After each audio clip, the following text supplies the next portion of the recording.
do this. Okay. Yeah, I was connected to like a speaker, so I couldn't hear you. It's all good, man. Happy. It's good to see you, man. How are you?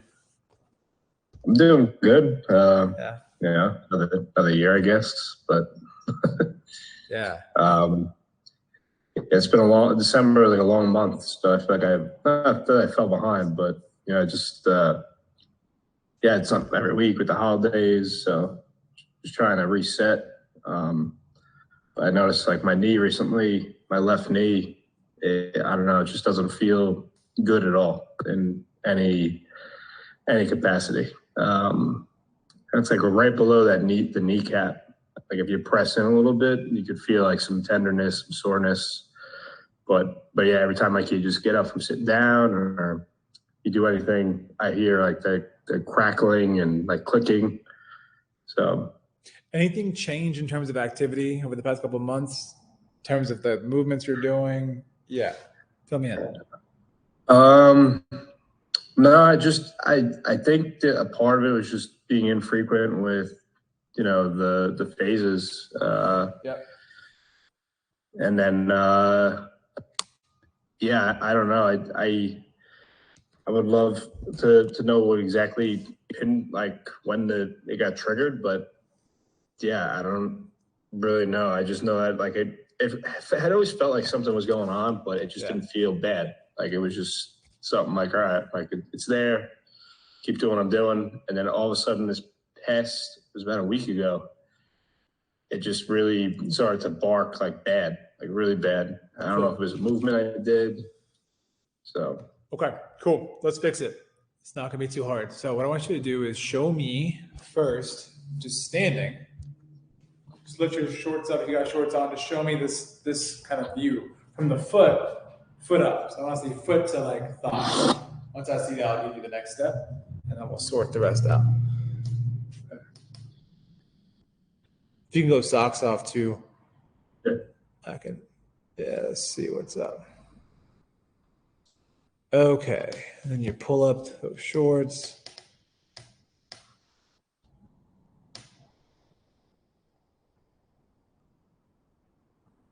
All right, I see it.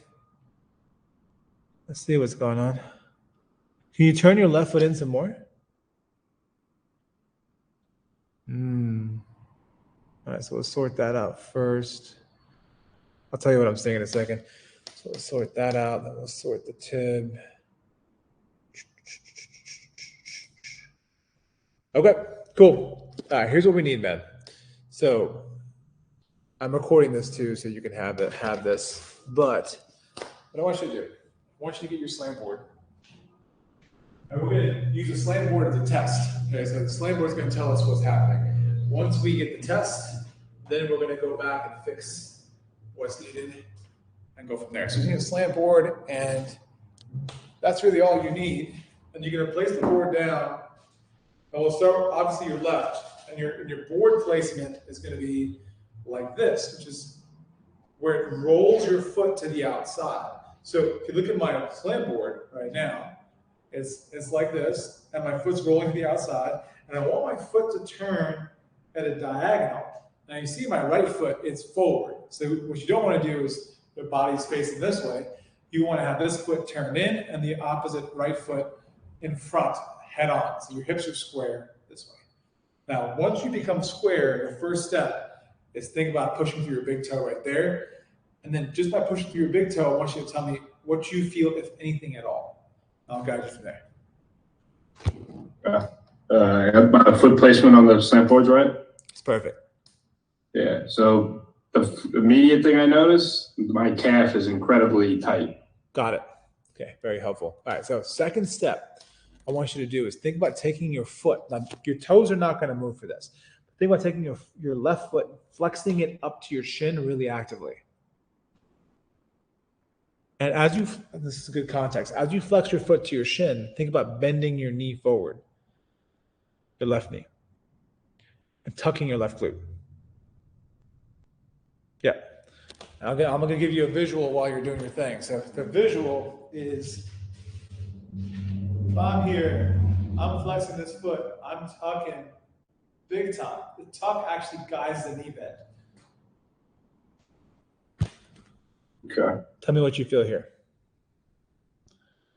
I feel like the calf loosening up. Cool. Yeah. I mean, I feel like in my ankle, it's trying to find that flexion. Yep. But I don't feel any pressure or pain in the knee. Cool. I feel a little bit of like the hip flexor activated. Awesome. Now keep flexing that foot to the shin with everything you've got. Like flex really hard as a means to help you tuck. So if you flex your foot to your shin, it's like a means to give you more tuck. And what will happen over time is that your shin and your ankle will begin to tuck. But it's going to take a second because there's some tightness in there. Okay.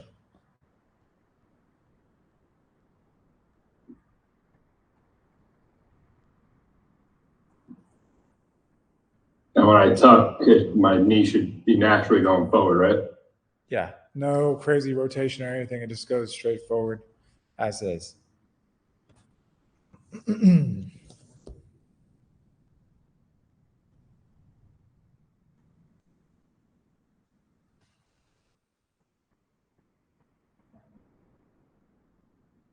then as you hold it longer and longer, just let me know if anything starts to come online, anything begins to work a little more. I feel like the shin is like, I don't know, loosening up. It's like not that it's moving, but Yeah. it feels like it's able to move where it should be moving. Good. Good. Keep going. I'm going to get a timer so I can keep track of this. Got it.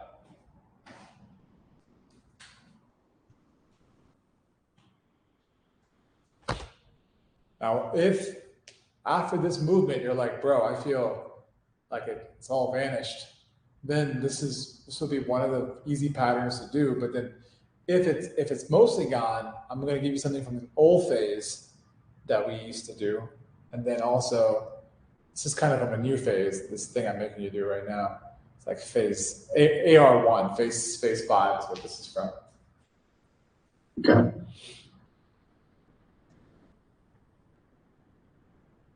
The longer you hold, just keep noting. I'm going to give it like another 30 seconds before you give me feedback, but just keep noticing what's changing. Is there more engagement? Is there more things you're feeling in your foot?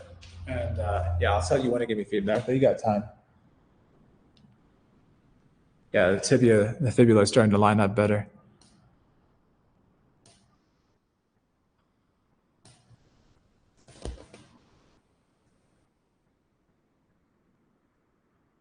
Okay, now give me feedback. Let me know what you're feeling. Keep holding it though. It just feels like my knee could move forward while I tuck. Like, great. Like it's moving like almost like on its own, very slowly, but it's moving. Beautiful. And then in the ankle, it's definitely loosening up, and the calf, it doesn't feel like it. There's no pain. It just feels like I'm in a relaxed stretch. Nice. Good.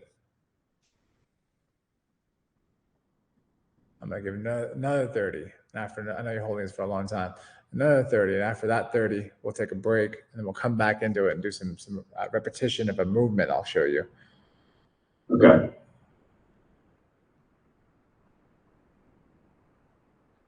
$13 seconds. You went traveling somewhere recently, right?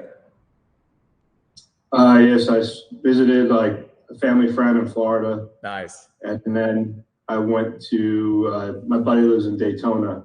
I visited him for a week. Nice, man. So that's what I mean. I've been all thrown off. So like I'm trying to reset. And then I don't even know what I was doing the other day. My knee just was like, Jesus Christ. Yeah, it's all good. Did you have a good time with your buddy?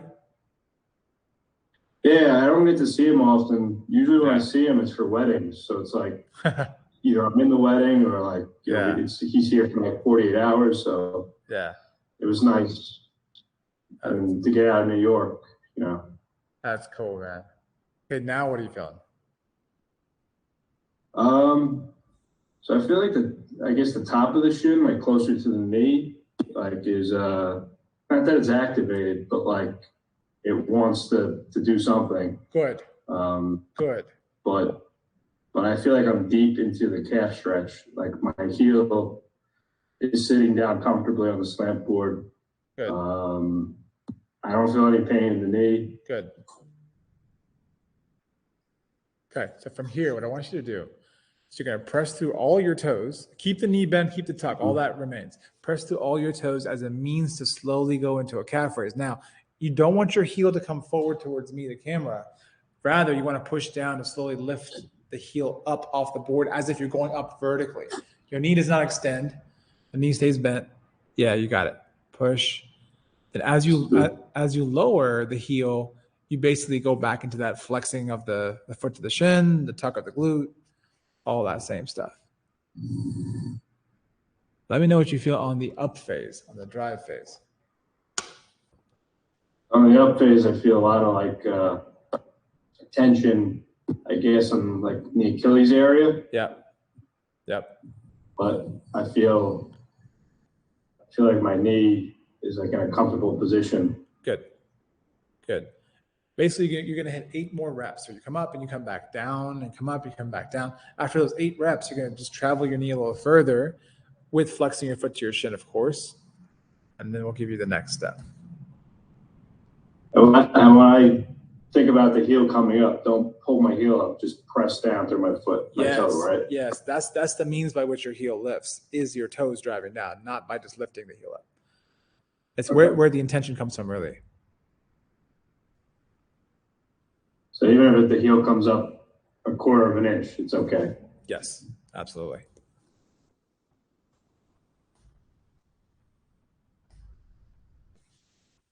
Yeah, I moved all my stuff into the basement in the house.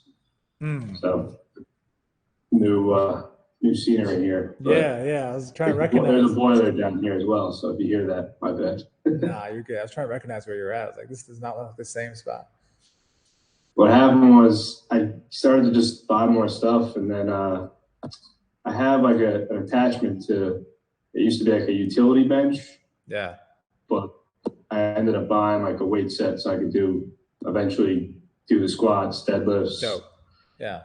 Yeah, I just figured keep it all in one place. I was getting lazy with it in my actual apartment, so. Makes sense. All right, so now another set of 8, and then we're getting you out of there. Yeah, the foot and the outer part of the shin that's close to your knee that you were talking about, that needs to wake up, because as it wakes up, it's going to move the fibula, the outer bone, back into alignment, and your knee is going to not grind. It's only grinding because when I was looking at you, your fibula was sitting, it's kind of displaced. And who knows exactly why, but we're just going to fix it. Yeah, I mean, I think it's just from everything. I think my body's like working its way, shoulder, back, hip, it's just working its way through. I don't know. Yeah. I must be compensating subconsciously. I can see that. After these 8, we'll get you to come out of there slowly. It's going to feel a little bit kind of stiffish through the ankle for a second. That's normal.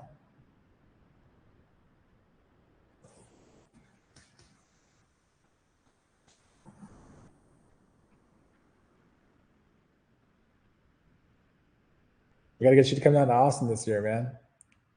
Yeah, I was going to tell you. So, like, my schedule is now pretty free, and I just need to find a weekend and definitely come. Dope, I'm excited.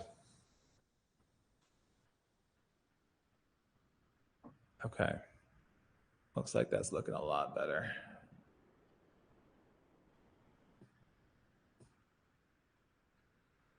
Your feet are definitely wider, which is good. The width has improved from what I remember.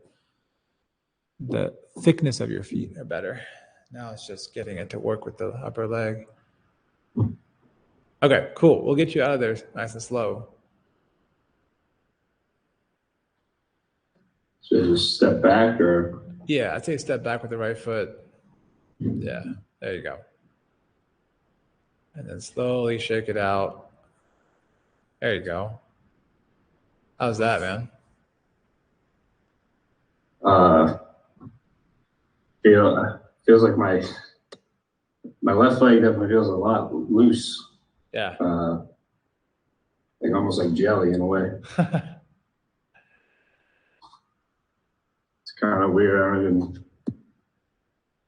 The knee feels like relaxed. Good. Good, bro.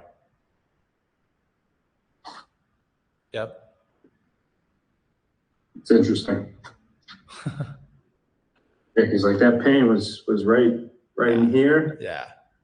And then I also noticed like whatever I guess tendons are here as well, they're very sensitive. So Right. I guess there's a bunch of pressure in this front here. But Yeah. So I'm glad it's feeling a lot better. But I'll just give you the explanation of what was going on, what I was seeing, so you understand. So here's the tibia, the shin bone, then the outside, which we can't really see very well, is the fibula. This kind of bony part of the outside of that shin. The fibula was kind of sitting out here. So the fibula was sitting here. The femur was basically, the femur and the fibula were not sitting in alignment. So as such, they were kind of grinding through the middle, and it felt not so fun. But I'm glad you caught it, because all we did with the movement we just did is move the fibula back in place, like going inward, and that just set everything in place for you. So it looks like this with the bones. Here's Terrence, right there. Here's the fibula on the outside. Here's the tibia on the inside. Your tibia was internally rotated, and your fibula was sitting out like that. And so now when you try to bend the knee, it was kind of like bumping up against this patella. So by turning it back into place, right here, now there's all this space in the knee to bend. Gotcha. And usually that stems from ankle problems or ankle stiffness and calf issues. 99%. Yeah, so like I had those 2 ankle surgeries, and I think I don't know. They never feel equally. Like the left one's always been very free and easygoing, and the right one isn't. So like I said, I think I subconsciously compensate. Same reason like why my right hip hurts, because I lack the flexion in the right ankle. Yes. So yes, that movement you can. You know what? I gave someone this homework is as they're like literally as they're cooking, even like as they're cooking, you can have one foot back, like making rice and shit. You can do that with your knee going over, and you just let it do its thing. Any opportunity you can do to do that movement just give you compounding gains where you can batch it with other things in your life. That's been helping a lot of people. Just wanted to throw that out there. Watching the show. Is this something good for now to just kind of do daily? Yes, daily. Make it a lifestyle piece. Talking on the phone. Just accumulate time until it feels like, bro, like my knee goes over so easy. That's real simple. At that point, then you're not gonna experience pain. It's very hard to experience pain at that point. Okay. Yeah, and then like the other thing is, like I said, December was kind of a terrible month, a dead month. I'll be honest with you, I put in little effort. Yeah. So, I mean, I was going to ask you, like, what's the best thing to do? Like, I sort of like not want to reset. Obviously, I don't want to go back to step 1, but I didn't want to just jump into phase 5 because I sort of half-assed phase 4. You know what I mean? So, I was doing some of the movements in phase 5, but like I said, I wasn't doing anything consistent in December. So I would restart phase 4 and just make this movement like an MO. Prioritize it until it feels like butter. And then when you're like, bro, Samir, I feel like my knee feels freaking amazing, which it should. If you accumulate time like this every day, man, there's no doubt it will feel like butter. I've given people time, like, hey, yo, hold this for X amount of time. But my suggestion is don't go off time so much. Just go off of how much more space and room you can feel. You're like, this clearly improved. Let me go about my life for a second. Come back to it again. Just like it's like, when someone puts a pull-up bar on the door frame, you're like every time you pass by, you do pull-ups. Same shit. Just put it like out there and just keep doing it. Yeah. And then the other thing is I've been consciously working on the hip mobility. So I was doing, what you showed me with tying the band, and then even just like before I go to bed, I will just check my range of motion. Yeah. I still feel like it's not where it should be, you know? Yeah. And like but the best part is that pain that used to be like down in this area, it doesn't really exist anymore. I don't want to jinx it, but it's not there. So like if it's there, it's like 1%. Like it's still like, I guess in my brain, it's like healing, you know, but yeah, there was a moment in time where I couldn't like sit down and get up without it hurting. That's awesome. That's awesome. I have a feeling, Mark, that part of the hip mobility might just be the ankles, actually. I have a feeling. So we're going to test it. And if you're like, yo, my hip feels miraculously better, great. If it doesn't, just flag it to me and I'll make sure. Yeah, because like the thing I noticed like right now is like, I think I told you this last time, but like when I sit down, like I could drag my, like I guess the only way to show, that's what to show. Sure. Like, you know, if I'm like this can come back. I can keep my heel down. I can be flexed. And then this one, it's like, it's stuck. I see it. I can't. So that right side needs that same ankle work you just did with the left. That's going to be huge. The right side needs to do that too. And like the thing is, like, you know, when I had the ankle surgeries, like I had them, you know, in here. So suggestion. But what's weird is like I feel like this is preventing my right knee. Yes. Which is then preventing my hip. Makes sense. 100%. I would say this, man, when you do your right ankle, like when you do that same ankle exercise, my suggestion is to actually wrap that ankle on the right, because it'll get all that reactive tightening that happens on the right side to chill the F out. That's just my suggestion. And even if you did on your left side too, it'd be really helpful, but definitely right side, because that's like a different kind of stiffness in your left. Like you said, left side stiffness is overworking, right side's underworking. So it's just, yeah. Okay, cool. Yeah, like I said, like I'm not